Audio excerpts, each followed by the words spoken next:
Hello students, कैसे हैं आप सब। तो आज जो मैं आपको करा रही हूँ वो है एनडीए यूजीसी नेट 2025 के लिए पेपर 1 के कॉन्सेप्ट्स। तो यूनिट 1 में आपको पता है टीचिंग एप्टीट्यूड आता है। इससे पहले मैं सिलेबस को डिस्कस कर चुकी हूँ, प्लेलिस्ट अवेलेबल है, आप वहाँ जाकर देख सकते हैं। तो इसकी भी प्लेलिस्ट में बना दूंगी जो कि आपके यूजीसी नेट पेपर 1 के कॉन्सेप्ट हैंड रिटन नोट्स के नाम से होगी। तो हैंड रिटन नोट्स के थ्रू मैं आपको इसका सिलेबस कंप्लीट कराऊंगी, जिसमें मैं कंसाइज वे में आपको एक टॉपिक वाइज मैं आपको सारी चीज़ें पढ़ाती हुई चली जाऊंगी। फिर इनके प्रीवियस ईयर क्वेश्चंस या प्रैक्टिस एमसीक्यूज मैं आपको कराऊंगी।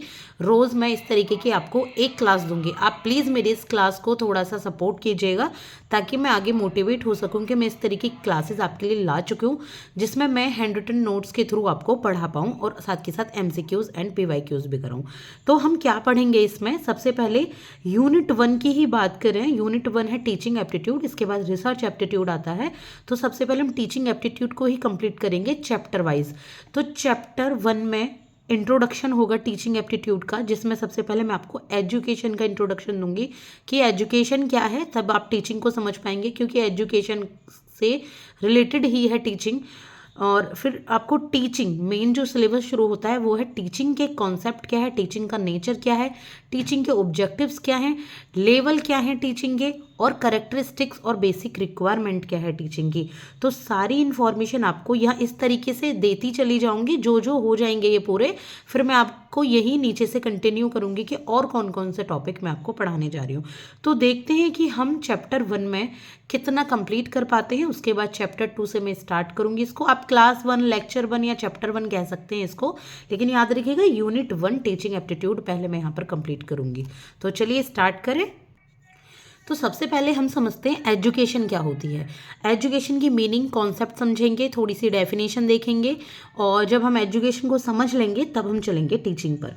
तो एजुकेशन के बारे में एनएपी 2020 ने क्या किया है, ये है आपकी जो नेशनल एजुकेशन पॉलिसी है, न्यू एजुकेशन पॉलिसी 2020।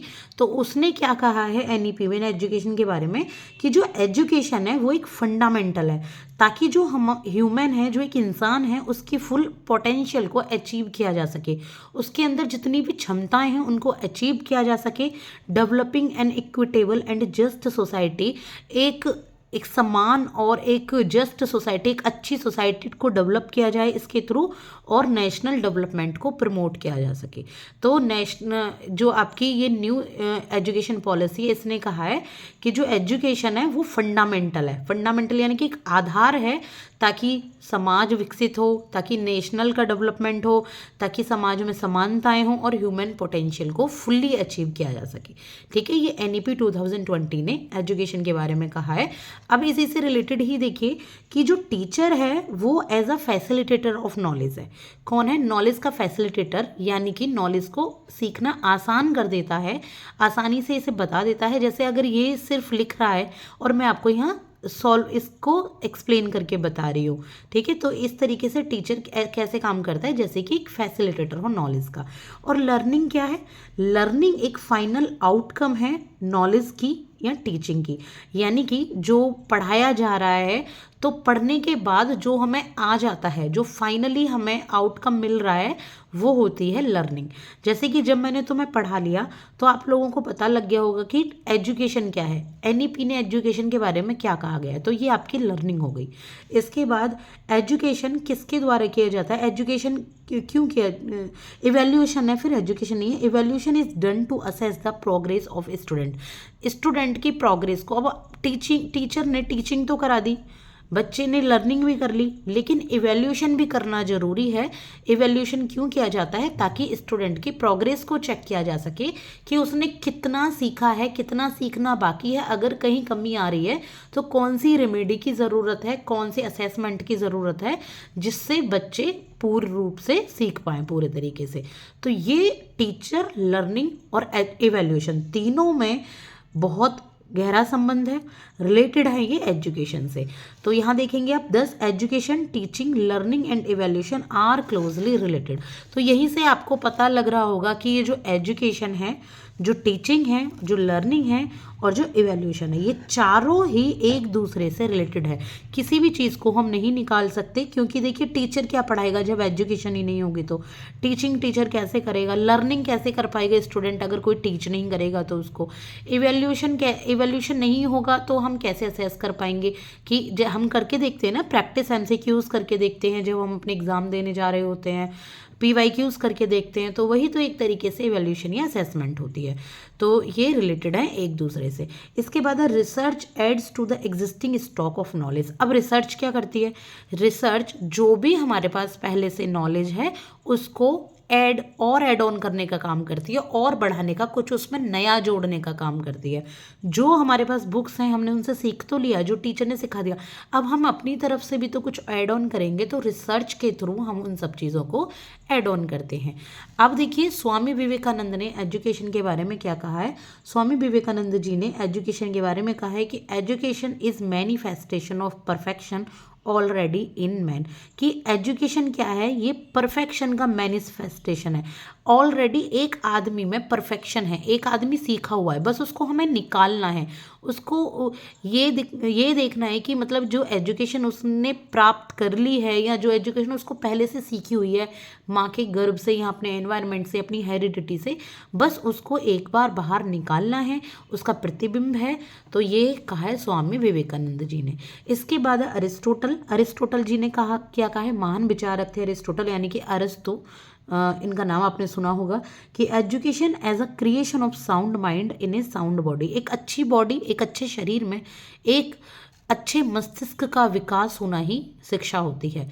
ठीक है, एक अच्छा शरीर यानी कि बिना किसी बीमारी का शरीर हो, अच्छा युवा शरीर, और उसमें एक अच्छे दिमाग का विकास करना, सुंदर विचारों वाले दिमाग का विकास करना ही एजुकेशन होता है। अब 5 अक्टूबर को, 5 अक्टूबर को वर्ल्ड टीचर्स डे मनाया जाता है यूनेस्को के द्वारा। यूनेस्को मानता है कि 5 अक्टूबर को वर्ल्ड टीचर्स डे है हर साल ग्लोबली, और 5 सितंबर को इंडिया में हमारे यहाँ टीचर्स डे मनाया जाता है, जो कि डॉक्टर राधाकृष्णन की बर्थ एनिवर्सरी वाले दिन आता है। डॉक्टर राधाकृष्णन कौन थे? ये हमारे 2nd प्रेसिडेंट थे इंडिया के। ठीक है, तो ये थे डॉक्टर राधाकृष्णन। तो टीचर्स डे मनाया जाता है 5 सितंबर को हर साल। इसके बाद अगर हम एजुकेशन के बारे में और थोड़ा कॉन्सेप्ट की बात करें और उसके प्रोपोनेंट की बात करें कि जो एजुकेशन के कॉन्सेप्ट हमारे इंडिया में किस तरीके से आए, क्या क्या आए, और उसके प्रोपोनेंट कौन थे जो उन एजुकेशन के आइडियाज़ को लेकर आए। तो पहला है बेसिक एजुकेशन, जिसको वर्धा एजुकेशन कहते हैं।